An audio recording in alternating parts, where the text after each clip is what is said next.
Hey guys, welcome back to our channel CSC Concepts with Parinta. In today's video, we are going to learn a very important topic that is known as HTTP. So guys, whenever we are talking about web technology, one of the very basic as well as important topics that we consider is HTTP. So in this video, we are going to learn why HTTP is that much important, why we should learn it in real time, what are the role that it plays. Apart from that, we will also learn what are the different components of HTTP, how they are used, etc. Fine. So at the end of this video or at the end of this lecture, you will be getting a clear idea about what HTTP is, what are the things that are included inside this topic, and why is it so much important to learn. Fine. So first of all, as you can see here, we are going to learn all about HTTP. Now, the very first question that comes to our mind is, why should we learn about HTTP? Where we are actually using it? So the answer to this question is URL. URL is we can consider that URL is one of the basic applications of HTTP.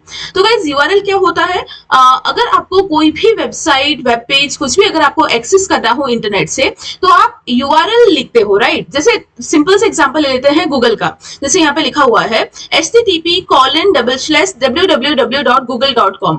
मतलब कुछ भी अगर आपको search करना है internet में जाके, आप पहले गूगल में जाओगे और गूगल में फिर आपको जो भी सर्च करना है आप सर्च करोगे. तो गूगल में जाने के लिए ये URL आपको लिखना पड़ता है, और ये URL के बिगिनिंग में भी आपको दिख सकता है, दिख रहा होगा यहाँ पे HTTP हम लगाते हैं.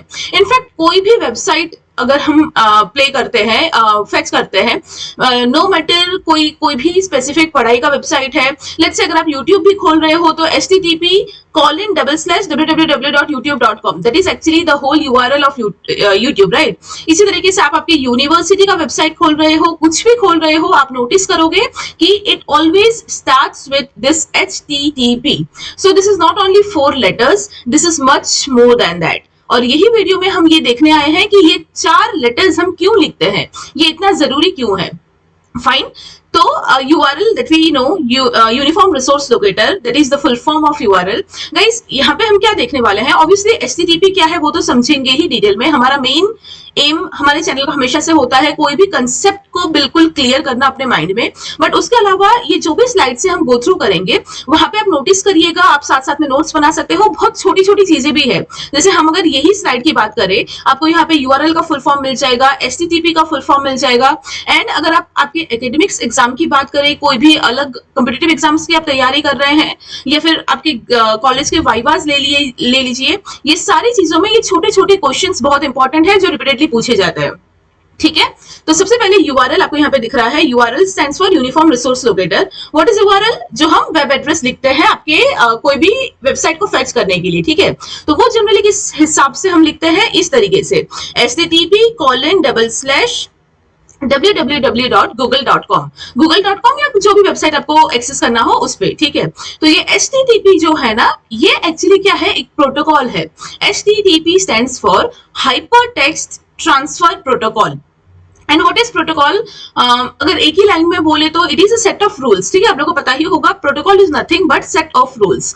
तो अगर आप इंटरनेट पे कोई भी वेब पेज या कोई भी वेबसाइट को एक्सेस कर रहे हो, तो there are certain set of rules according to which that website is retrieved by us. ठीक है. और वो सारी चीजें, वो सारे जो प्रोसीजर है, it is maintained inside this HTTP.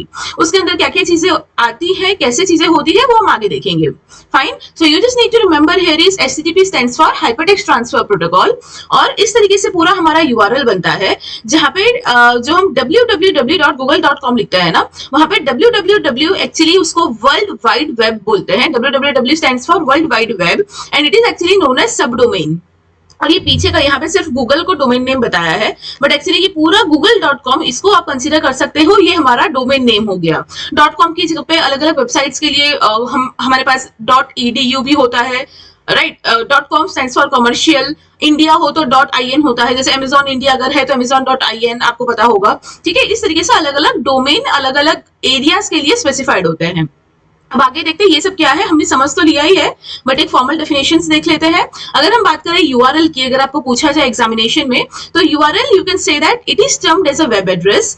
Fine. Web address, this is very important. What is URL? It is actually web address It is a reference to web resource that specifies its location on a computer network and a mechanism for retrieving it.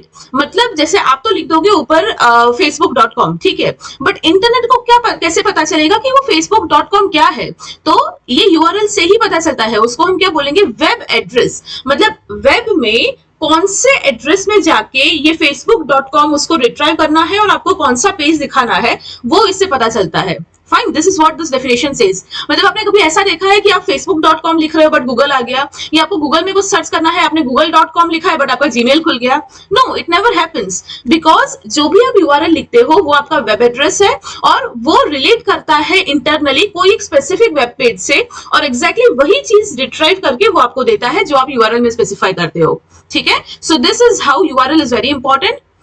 URL में अब terms देख लेते हैं. URL में जैसे हमने लिखा था http://www.google.com. तो ये www क्या है? It is actually, it stands for World Wide Web, as I already told you, and is used to distinguish the content.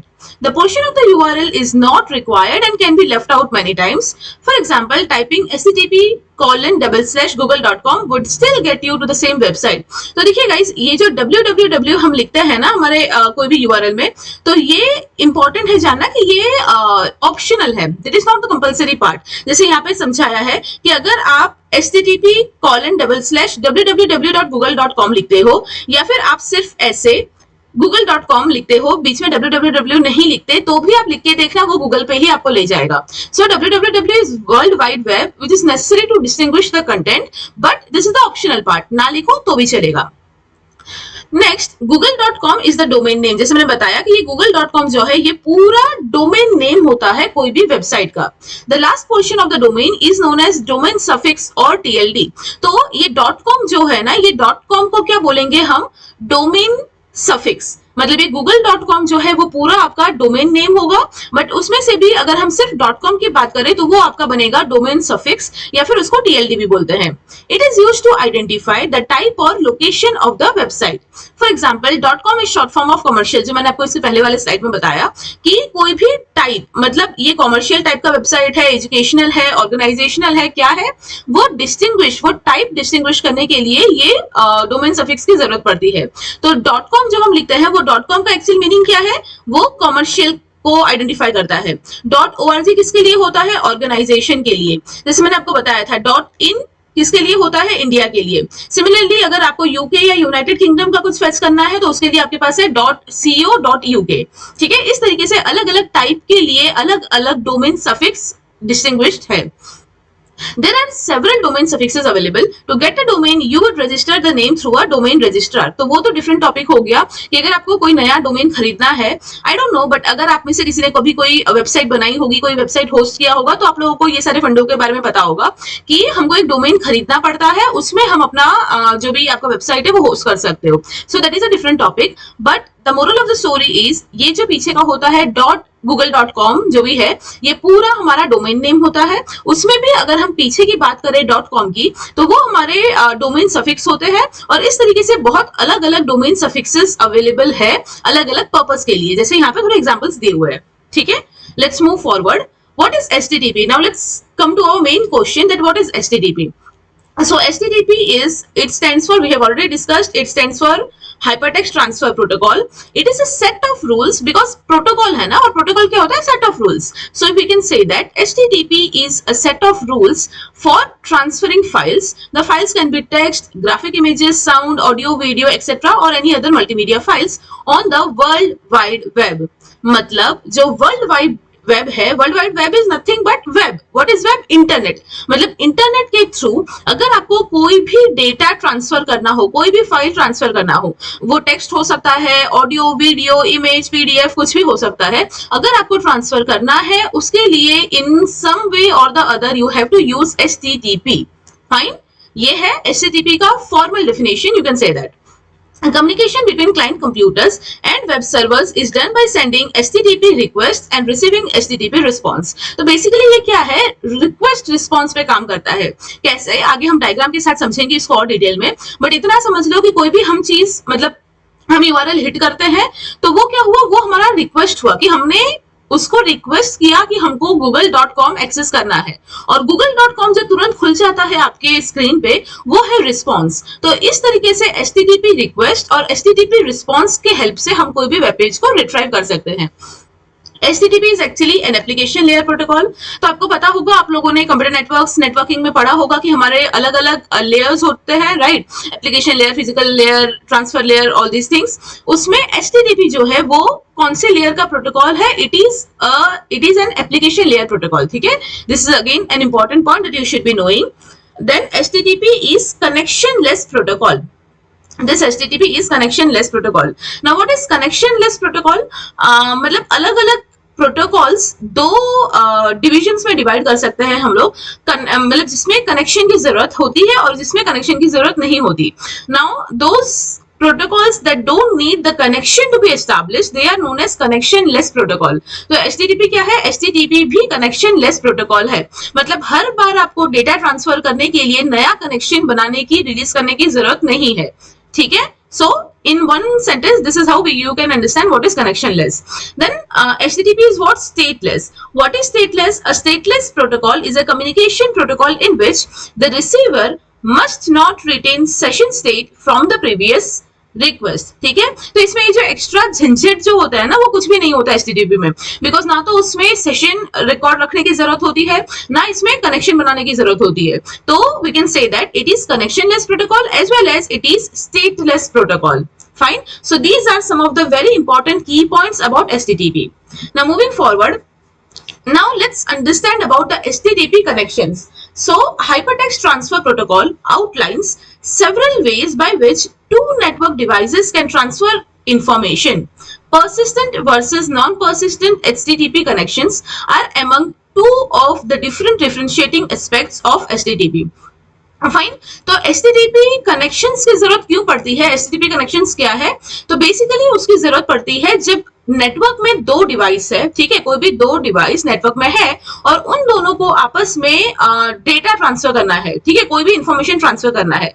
In those cases HTTP connections comes into the picture, okay? And ये HTTP protocol जो होते हैं वो basically इनके जो HTTP connections होते हैं उसको हम दो कैटेगरीज में डिवाइड कर सकते हैं, that is persistent and non-persistent। Fine. So persistent and non-persistent। So HTTP connections, this is again important that HTTP connections can be divided into two categories, persistent and non-persistent। अब persistent और non-persistent क्या होता है वो समझते हैं।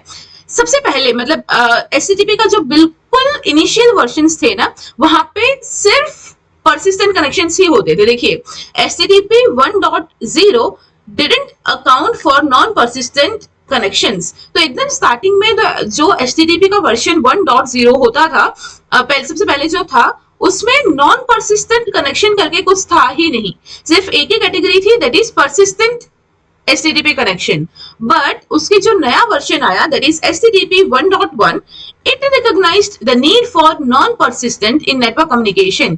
ठीक है? So again this is important कि पहले से ही ये दो कैटेगरी नहीं थी, पहले सिर्फ एक ही कैटेगरी था जो था persistent। HTTP 1.0 वर्जन में सिर्फ persistent ही था, बट बाद में HTTP 1.1 से लेके दो कैटेगरीज आने लगी। persistent तो था ही पहले से और नॉन persistent कनेक्शन का कंसेप्ट भी आया। अभी लेटेस्ट HTTP का कौन सा वर्जन चल रहा है? अराउंड 2.4.5, ठीक है? बट 1.1 से ही नॉन persistent और persistent दोनों चीजें पिक्चर में आ गई थी। Now what is non-persistent? Non-persistent HTTP connections require a TCP/IP three-way handshake for every requested object। तो देखो गाइस ये इंपॉर्टेंट है समझना, बिकॉज ऑब्वियसली अगर दो कैटेगरीज है, ठीक है, अगर persistent और नॉन persistent अगर दो कैटेगरीज है तो ऑब्वियसली उन दोनों में कोई तो स्पेसिफिक डिफरेंस होता, वरना दो कैटेगरीज की जरूरत ही नहीं थी, राइट? तो ये दोनों का डिफरेंस जानना इज वेरी इंपॉर्टेंट। तो देखिए डिफरेंस क्या है। नॉन परसिस्टेंट HTTP जो है it requires a TCP/IP three-way handshake for every requested object, जबकि persistent HTTP connections allow the transfer of multiple objects without re-establishing connections via three-way handshakes। तो ये जो है ये सबसे बड़ा इंपॉर्टेंट है persistent और नॉन persistent का। क्या? तो जो परसिस्टेंट एचटीटीपी कनेक्शन है वो कनेक्शन क्या बोलता है कि एक बार अगर आपने कनेक्शन एस्टैब्लिश कर दिया दो ऑब्जेक्ट्स के बीच में, ठीक है, दो डिवाइसेस के बीच में, तो कंटिन्यूअसली मल्टीपल ट्रांसफर्स हम लोग कर सकते हैं, उसमें कोई प्रॉब्लम नहीं है। But non persistent HTTP connection क्या बोलता है कि जितनी बार आपको कुछ भी ट्रांसफर करना हो उतनी बार आपको नया कनेक्शन बनाना पड़ेगा using TCP IP three way handshake. अब थ्री वे हैंडशेक कैसे काम करता है, this is again one of the most important questions जो हम नेक्स्ट स्लाइड में देखने वाले हैं। बट ये डिफरेंस के हिसाब से इतना याद रखो कि नॉन परसिस्टेंट एचटीटीपी कनेक्शन में क्या होता है, बार बार आपको TCP IP three way handshake करना पड़ेगा हर एक रिक्वेस्टेड ऑब्जेक्ट के लिए, हर एक ट्रांसफर के पहले आपको थ्री वे हैंडशेक करना पड़ेगा। बट परसिस्टेंट में बार बार थ्री वे हैंडशेक करने की जरूरत नहीं है, आप कंटिन्यूअस आपका ऑब्जेक्ट ट्रांसफर कर सकते हो। That is the main difference between these two. Both persistent and non-persistent HTTP protocols have advantages, but persistent wins out in most modern applications like Google Chrome and Firefox. तो वैसे तो obviously दो categories है, तो दोनों के अपने अपने एडवांटेजेस डिसएडवांटेजेस है, बट स्टिल अगर हम सॉलिडली कंपेयर करना चाहे तो परसिस्टेंट एचटीटीपी कनेक्शन जो है वो आजकल बहुत ज्यादा यूज होता है। ये जो भी वेब ब्राउजर्स है, गूगल क्रोम, फायरफॉक्स, ये सारी चीजें कौन सा कनेक्शन यूज करती है, परसिस्टेंट एचटीटीपी कनेक्शन यूज करती है। और उसका बहुत सिंपल सा रीजन यही है कि उसमें बार बार थ्री वे हैंडशेक नहीं करना पड़ता, कंटिन्यूअसली ऑब्जेक्ट्स हम ट्रांसफर कर सकते हैं, और जहां पे हम कंटिन्यूअसली ट्रांसफर कर सकते हैं वहां पे ऑब्वियसली उसकी एफिशिएंसी या स्पीड भी बढ़ जाएगी, बिकॉज हर बार रुक के आपको थ्री वे हैंडशेक नहीं करना पड़ेगा। Fine, so that is why it is very obvious कि परसिस्टेंट एचटीटीपी कनेक्शन जो है वो मोस्टली यूज किए जाते हैं रियल टाइम एप्लीकेशंस में। अब देख लेते हैं TCP IP three way handshake जिसकी हम बात कर रहे थे वो एक्चुअली है क्या। So what it is, let's read it here. TCP connections are established through something referred to as TCP three-way handshake. This involves a client sends an initial synchronization SYN request. The server responds with a synchronization acknowledgement SYN ACK. Then the client responds with another ACK and request for data. तो guys ये पढ़ के शायद थोड़ा सा complicated आपको लग रहा होगा, but it is not at all complicated. तो सीधी सी चीज है, थ्री वे हैंडशेक किसको बोलते हैं। तो देखिए ऑब्वियसली अगर हम कोई भी डेटा ट्रांसफर कर रहे हैं तो उसके लिए एक आपके पास सर्वर होगा, एक क्लाइंट होगा। क्लाइंट जनरली कौन होता है, जो रिक्वेस्ट करता है। मतलब अगर आप यूआरएल में लिख रहे हो www.google.com तो आप वहां पे क्लाइंट हुए, बिकॉज आपको एक यूआरएल आप हिट कर रहे हो, आपको गूगल का पेज चाहिए, उसमें से कुछ इंफॉर्मेशन चाहिए, तो आप क्लाइंट हो। और जो सर्वर मतलब क्या है, जहां से गूगल का पेज आएगा और आपको दिखेगा, वो है सर्वर। ठीक है, तो हमेशा ये याद रखो कि जब भी डेटा ट्रांसफर हो रहा है मिनिमम दो एंटिटीज वहां पे होने चाहिए, एक क्लाइंट एक सर्वर। ठीक है, अब ये जो क्लाइंट और सर्वर है, ये यहाँ पे थ्री वे हैंडशेक का मतलब क्या है कि जो क्लाइंट और सर्वर है वो दोनों के बीच में कोई भी डेटा ट्रांसफर होने के पहले थ्री वे हैंडशेक होता है। उसका रीजन क्या कि कनेक्शन सही से है या नहीं वो पता करने के लिए।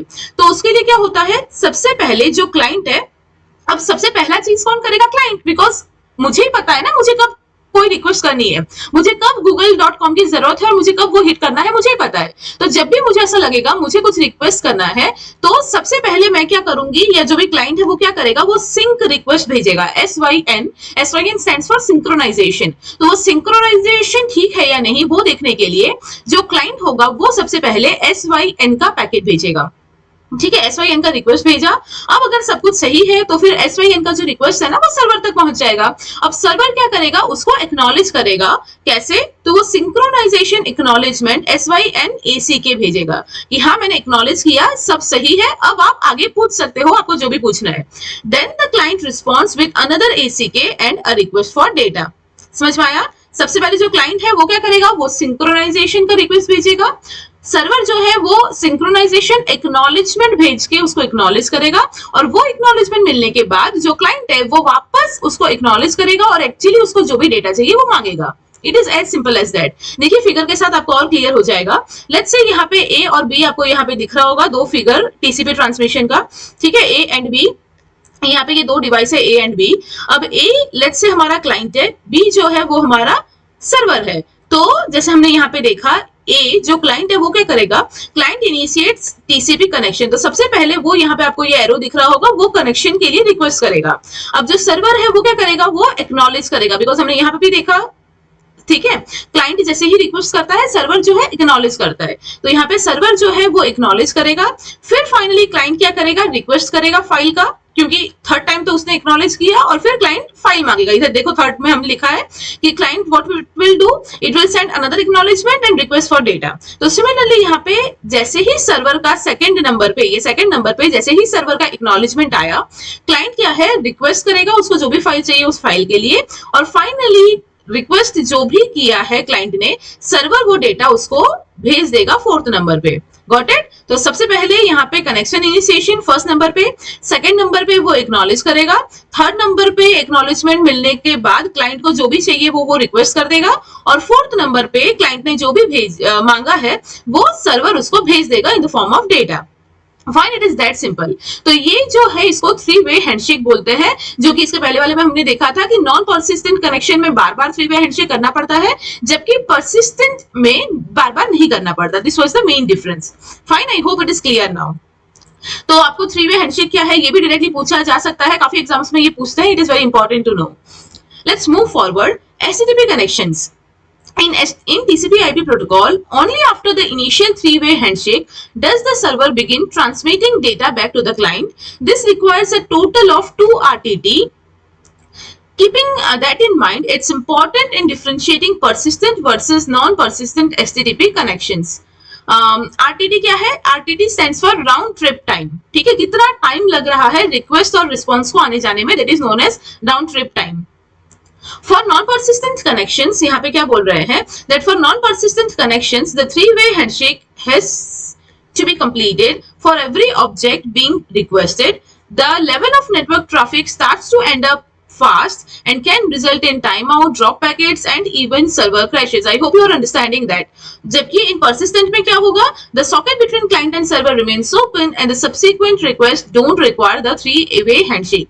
तो guys इधर देखिए persistent और non persistent का ना again differentiate किया है यहाँ पे बहुत अच्छे से three-way handshake का example लेके। देखिए थ्री वे हैंडशेक क्या है हमने देख लिया, और ये भी देख चुके थे हम लोग कि परसिस्टेंट में बार बार थ्री वे हैंडशेक नहीं करना पड़ता, बट नॉन परसिस्टेंट में बार बार थ्री वे हैंडशेक करना पड़ता है। इसलिए मैंने आपको बताया था कि परसिस्टेंट जो है आजकल रियल टाइम में परसिस्टेंट कनेक्शन ही ज्यादातर यूज करते हैं। तो उसका रीजन आपको यहाँ से इजिली समझ में आ जाएगा कि देखिए जो नॉन परसिस्टेंट कनेक्शन होते हैं उसमें क्या है, थ्री वे हैंडशेक हर ऑब्जेक्ट ट्रांसफर के लिए आपको करना पड़ेगा। तो उससे क्या होगा, इतनी बार वो 2 राउंड ट्रिप टाइम आपको लगेगा कि पहले रिक्वेस्ट करो, वहां पहले सिंक्रोनाइजेशन करो, वहां से एक्नॉलेजमेंट आएगा, फिर आप डेटा मांगो, फिर वो डेटा भेजेंगे, तो वो 2 RTT का टाइम वहां पे लग रहा है। तो उसका मतलब क्या है कि हर बार आपको एक छोटी सी चीज भी अगर रिक्वेस्ट करनी है उसके लिए आपको ये 2 RTT का एक्स्ट्रा टाइम वहां पे लगाना पड़ेगा।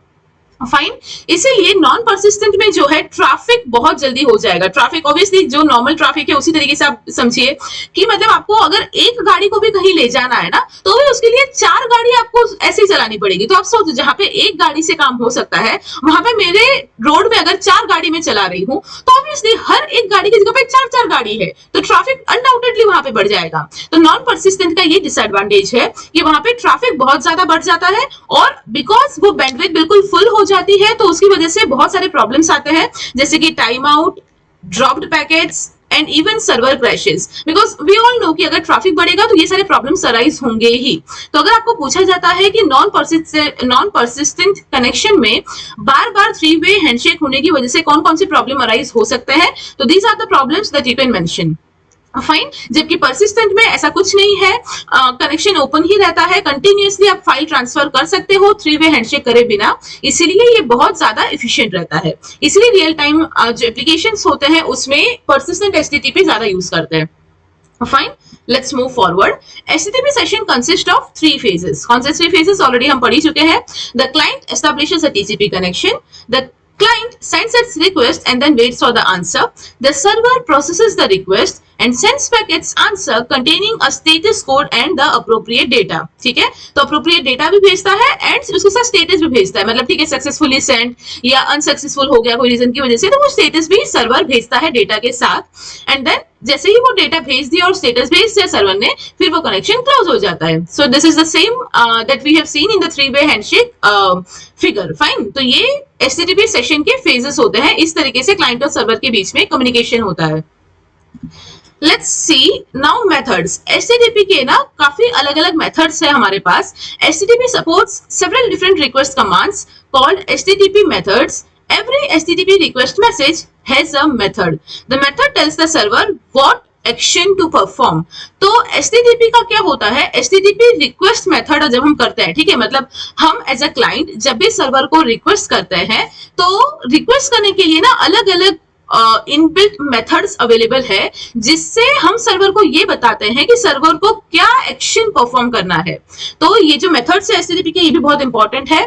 Gate, put, post, delete, head, trace और ऑप्शन। तो और इसमें से भी ये सारे, मतलब और भी एचटीटीपी के तो बहुत सारे मेथड्स है, बट यहाँ पे कुछ इंपॉर्टेंट जो मेथड्स है वो हमने लिस्ट डाउन किए हुए हैं। और इसमें से भी गाइस ये जो गेट, पोस्ट और डिलीट, ये तीनों जो मेथड्स है ना, ये फर्स्ट गेट, थर्ड पोस्ट और फोर्थ डिलीट, ये मोस्ट कॉमनली यूज है। मतलब आप कोई बड़े प्रोजेक्ट्स बना रहे हो कंपनी में या कहीं पे भी, तो मोस्टली आप नोटिस करोगे ये तीन मेथड जो है वो हम रिपीटेडली रियल टाइम पे यूज करते हैं, गेट, पोस्ट और डिलीट। तो गेट क्या होता है? ये सारे ऐसे मेथड्स है जहां से नाम से ही आपको काफी हद तक पता चल जाएगा कि किससे क्या हो रहा है। तो गेट क्या है? We will use this get method when we want to request for a web page or an object from the server. Put क्या होता है? For sending a document to the server. Post for sending data or information about client to the server. Delete जैसे नाम से पता चल रहा है, it is used to delete an object on the server. Head is used to request for information about a web page or a document. Trace is used to trace the proxies and tunnels in the path from client to server. And option क्या होता है? It is used to determine server's capabilities. तो ये head, trace, option, ये वाले जो methods है ये हम मोस्ट कॉमनली यूज नहीं करते, बट हाँ आपको आइडिया तो होना चाहिए कि इस तरीके के मेथड्स है और जो we can use as per the appropriation of the event. ठीक है, अब काफी सारी जगहों पे काफी सारे स्टूडेंट्स को एक्चुअली पोस्ट और पुट में डिफरेंस काफी कंफ्यूजन होता है कि पोस्ट और पुट। मैंने काफी सारे स्टूडेंट्स से ये क्वेश्चन सुना हुआ है कि मैम पोस्ट और पुट तो ऑलमोस्ट एक ही जैसे हैं, बट नो, अगर बिल्कुल एक ही जैसे होते तो दो अलग मेथड्स हम बनाते ही नहीं ना। तो ये दोनों मेथड्स अलग बने हुए हैं because they are different in their own ways. तो इन दोनों में क्या डिफरेंस है वो देखिए, ये समझना बहुत जरूरी है। ये काफी बार कॉम्पिटिटिव एग्जाम्स में पूछते भी है कि किन जगहों पे हम पुट मेथड का यूज करेंगे और कहां पे हम पोस्ट मेथड का यूज करेंगे। तो देखिए यहाँ पे हमने डिफरेंस लिखा हुआ है जहां से आपको क्लियरली पता चल जाए कि दोनों में कैसे डिफरेंशिएट करना है। The difference between post and put is that put requests are idempotent. Idempotent क्या होता है? Calling the same put request multiple times will always produce the same result, but calling a post request repeatedly have side effects of creating the same resource multiple times. Put method is called when you have to modify a single resource, while post method is called when you have to add a new child resource. You can use update query in put, whereas you can use create query in post. Put works as specific while post works as abstract. ठीक है, I hope आपको समझ में आ गया होगा। यहाँ पे 3-4 points बहुत ही क्लियर शब्दों में लिखा है। पुट का मतलब क्या है? एक बार आपने पुट कर दिया, फिर सेकंड टाइम, थर्ड टाइम जब आप वापस उसी चीज को पुट करने जाओगे ना, तो वो update kind of update query fire होगी। ठीक है, कि एक बार आपने पुट कर दिया, सेकंड टाइम आप उसी को थोड़ा चेंज कर रहे हो, थर्ड टाइम उसी को मॉडिफाई कर रहे हो या रिप्लेस कर रहे हो, तो वो अपडेट की तरह यूज होगा। बट पोस्ट का क्या मतलब है कि पूरा डेटा आप नया भेज रहे हो, तो वो जितनी बार आप रिपीटेडली पोस्ट मेथड यूज करोगे ना, वो नया नया इंस्टेंस बनाएगा, चाइल्ड इंस्टेंस बनाएगा। बट पुट में क्या होगा? वो नए इंस्टेंसेस नहीं बनाएगा, वो पुराने इंस्टेंस को ही अपडेट करेगा। So that is the basic difference between put and post. Fine. So these are the HTTP methods that we are generally using in our APIs to fetch our request or to retrieve anything or to post anything or submit anything. These are the methods that we are repeatedly using. ठीक है? HTTP request response ये already हम देख ही चुके हैं, but still ये figure के through में कि वर्ल्ड वाइड वेब जो होता है इंटरनेट, उसमें इस तरीके से HTTP रिक्वेस्ट और रिस्पॉन्स काम करता है। नीचे देखो वही स्टेप्स है जो हम ऑलरेडी देख चुके हैं। ठीक है, so this is also one of the ways in which you can explain your answer. The HTTP request circle. The typical HTTP request or response circle, how it works: the browser requests an HTML page, the server returns an HTML file. The browser requests the style sheet, the server returns CSS, the browser requests JPG and the server returns JPG. मतलब server request response उसी तरीके से होता है कि client जिस भी हिसाब का जो भी डेटा मांगता है, सर्वर उसी तरीके से उसको उसी फॉर्म में रिस्पॉन्ड करता है। तो अभी भी ये चीज गलती से ऐसा नहीं होगा कि आपने कोई जेपीजी मांगा है और वहां से कोई पीडीएफ ओपन होता है, राइट?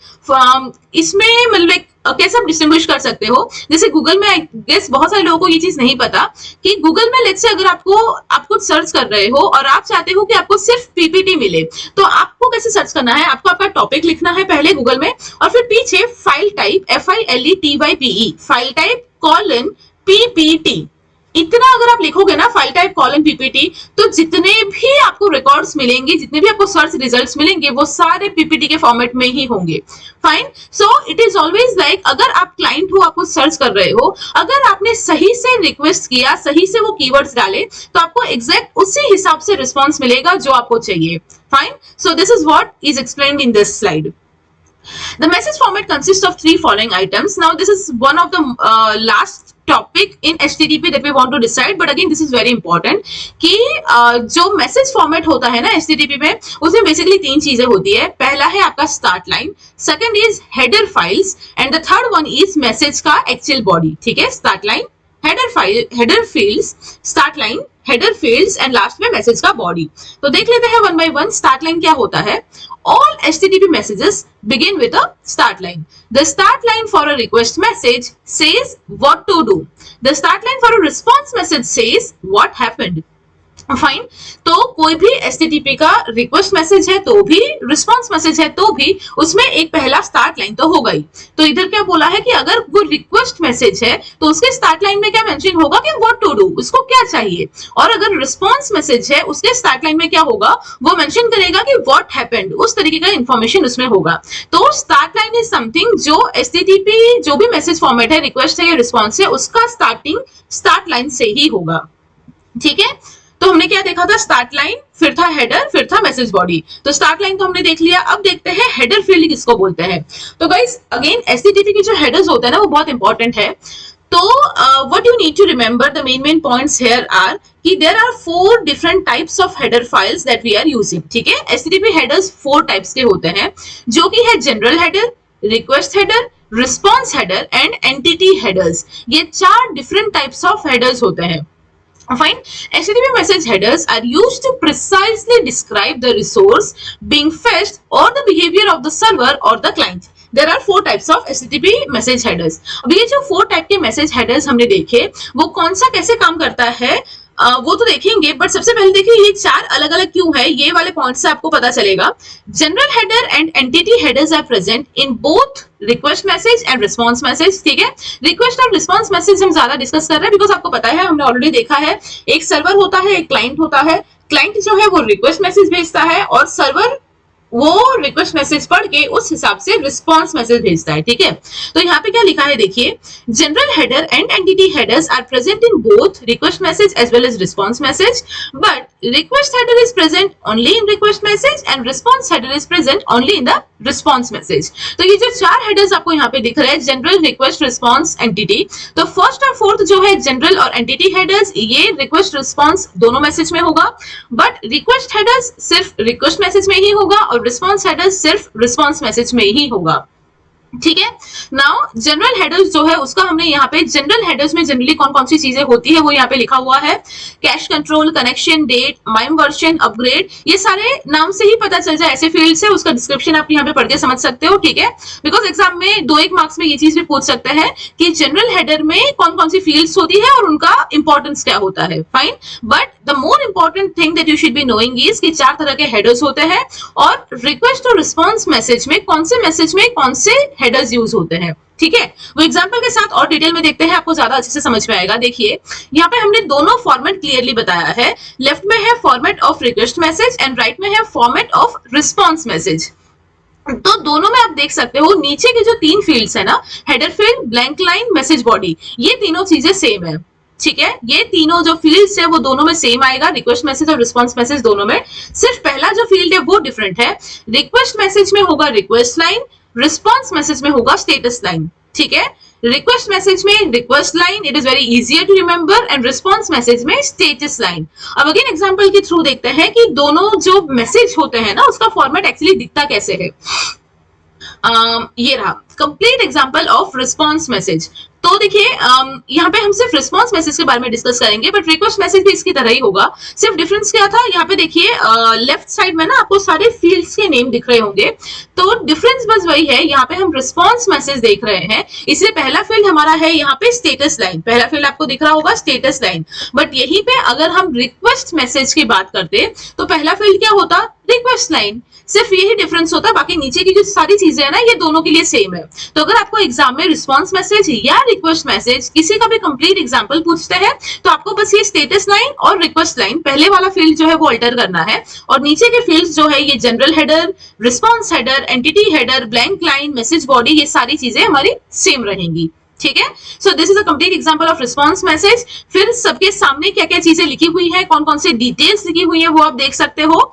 फाइन, कि जनरल हेडर में जनरली कौन सी चीजें आएंगी, रिस्पॉन्स हेडर में क्या चीजें आएंगी, एंटिटी हेडर, ब्लैंक लाइन मतलब सिर्फ एक खाली लाइन रहेगा to distinguish the things, and message body में एक्चुअली आपका जो भी मैसेज है होगा, ठीक है, वो डिफर कर सकता है। यहाँ पे हमने मैसेज का एग्जाम्पल लिया है, कोई टेक्स्ट HTML हम भेज रहे हैं, टाइटल हमने सिंपल दे दिया वेलकम टू इंडिया, और एक HTML मैसेज पूरा हम भेज रहे हैं एज ए रिस्पॉन्स। इसमें फिर डिफर करेगा, इसमें आपका ऑडियो वीडियो इस तरह का कोई फाइल भी हो सकता है, कुछ भी हो सकता है आपका मैसेज बॉडी में, ठीक है, it depends on the request. Fine, तो इस हिसाब से आपको मैसेज बॉडी लिखना है, राइट। तो ये जो है ये फील्ड्स आपको पता होने चाहिए, कौन से इंपॉर्टेंट फील्ड्स है और किसके अंदर किस तरह की चीजें पास हम करते हैं। So as I told, this is the example of response message. But if you are asked to write the example of request message, सिर्फ पहला field change होगा, बाकी things will be as it is. Again, this is one example of the same, ठीक है, example of response message। इधर जैसे हमने field पे ज्यादा specify किया है, यहाँ पे data पे ज्यादा specify किया है कि status line में exactly कैसी चीजें आएंगी, header में date, server, last modified किस तरीके के fields होंगे, ब्लैंक लाइन एक छोड़ेंगे। ब्लैंक लाइन देखिए यहाँ पे कैसे दिखाया है /r/n करके, because we know /n we are using for blank line. तो इस तरीके से ब्लैंक लाइन मतलब एक्चुअल डेटा दिखाने का ट्राई किया है ये वाले मैसेज में, to give you a better idea. ठीक है, तो ब्लैंक लाइन इस तरीके से छोड़ा है, और लास्ट लाइन डेटा, जैसे मैंने बताया डेटा में कुछ भी हो सकता है। तो अगेन यहाँ पे हमने फील्ड वाइज दिखाया है, और यहाँ पे एक रियल टाइम एग्जाम्पल के साथ यहाँ पे रखा हुआ है ताकि आपको और बेटर आइडिया आए। Fine. So this is how an actual example of response message, HTTP response message looks like. ठीक है, and these are some important parameters. जो पैरामीटर्स देखिए यहाँ पे है ना, ये जो पैरामीटर्स है हेडर लाइन के, जो आपको यहाँ पे दिख रहा होगा, डेट, सर्वर, लास्ट मॉडिफाइड और ये सारी चीजें वैसे तो सिंपल है, नाम से पता चल रहा है कौन सा क्या है, बट स्टिल अगर आपको किसी में डाउट है या नहीं पता चल रहा तो वो ये वाले स्लाइड में अगेन अच्छे से समझाया है। You can take the screenshot, snapshot if you wish. तो वो कौन सा फील्ड क्या सिग्निफाई कर रहा है वो हमने यहाँ पे थोड़ा डिटेल में समझाया है। So that's pretty much. HTTP versus HTTPS ये एक छोटा सा टॉपिक है जो अगेन काफी सारे स्टूडेंट्स को डाउट होता है, या मैंने काफी लोगों को ये बोलते हुए सुना है कि HTTP HTTPS दोनों सेम चीजें हैं, कुछ भी लिखो साइट तो खुल ही जाएगा। तो गाइस साइट खुल जाएगा वो इंपॉर्टेंट नहीं है, बट ये S क्यों लिखा जाता है, it is having a very big significance. S stands for secure, right, मतलब सिक्योरिटी, अगर हमको एक्स्ट्रा सिक्योरिटी प्रोवाइड करनी है हमारे डेटा पे तो हम HTTPS यूज करते हैं। तो यहाँ पे गाइस बहुत ही सिंपल सा इमेज के साथ पूरा कंसेप्ट यहाँ पे क्लियर किया हुआ है। देखिए ऊपर वाले एग्जांपल में हमने HTTP यूज किया है, HTTP और पीछे www.example.com, और कोई भी अगर आप साइट पे जाते हो आपको क्रेडेंशियल्स डालने पड़ते हैं लॉगिन के लिए। तो यहाँ पे ये हेलेन जो है उन्होंने अपना पासवर्ड डाला है ABC123। अब अगर कोई हैकर उस चीज को हैक करने का ट्राई करेगा तो बहुत इजीली उसको वो पासवर्ड मिल जाएगा और हैकर को ये ABC123 दिख जाएगा अगर आप HTTP यूज करते हो तो। ऑन द अदर हैंड यहाँ पे जो कैरल है ये स्मार्ट है, इन्होंने HTTPS यूज किया हुआ है। तो HTTPS यूज करने से क्या हुआ है कि उन्होंने HTTPS example.com यहाँ पे हिट किया है, उन्होंने भी अपना यहाँ पे क्रेडेंशियल डाला है ABC123 पासवर्ड, बट यहाँ पे जब हैकर हैक करने का ट्राई करेगा तो उसको इस तरीके का कोई एनक्रिप्टेड टेक्स्ट दिखेगा, उसको एक्चुअल पासवर्ड नहीं दिखेगा। So this is the main difference why we are trying to use HTTPS in most of the cases instead of HTTP, because आपका जो डेटा है वो सिक्योरली एनक्रिप्टेड फॉर्म में स्टोर होता है, जो इजीली कोई भी हैकर हैक नहीं कर सकता अगर आप HTTPS यूज करो तो। Fine, so this is the basic example of difference between HTTP versus HTTPS. So I think we have almost covered everything regarding HTTP. Still, if you have any doubt, if you need any clarity on any topic, you can always ask in the comment section. Thank you so much.